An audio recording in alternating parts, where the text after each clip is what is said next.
You know, fall is a great time to tidy up the garden and find lots of new ingredients to go into the compost bin. So today I'm going to show you some quick tips on how to clean up, clear out, and prepare your compost bin even with tricky items.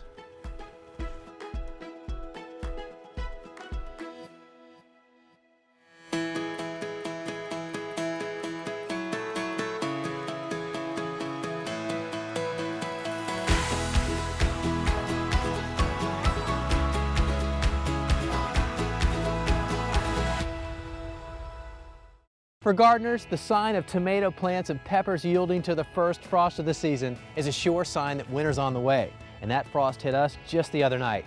But it's also an important reminder it's time to clean up and clear out. And where does all of this go? Well, the compost pile, of course.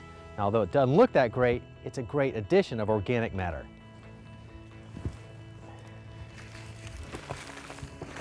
As you remove spent plants, shake the soil off the roots to keep it in the beds and salvage what you can of any remaining fruit. You'll be surprised at how much is still usable.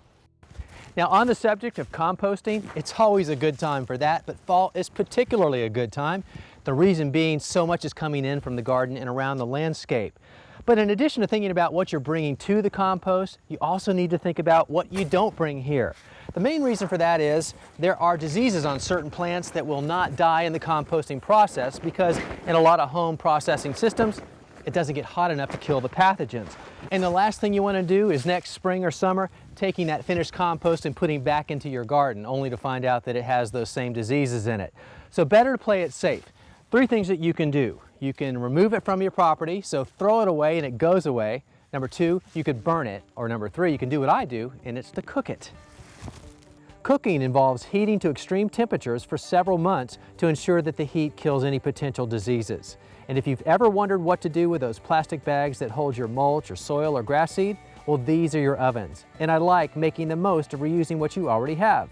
Simply stuff the bags with the questionable debris, set it in a sunny spot, and after a few months, you should have pest and disease-free organic matter that's now safe for the compost pile. Now, for everything else, go ahead and add it to your compost pile. But keep in mind that during the winter months, that composting process tends to slow down a good bit. But that doesn't mean that you shouldn't keep making deposits to your pile with the green waste and the brown waste, along with water and air. And the air is really important to help that process continue to happen. And the best way to do that throughout the year is to turn your pile. But what about in the wintertime when it's covered with snow or maybe it's just too cold to come out and turn it? Then what do? Well, a good substitute is to include sticks of various sizes into your pile.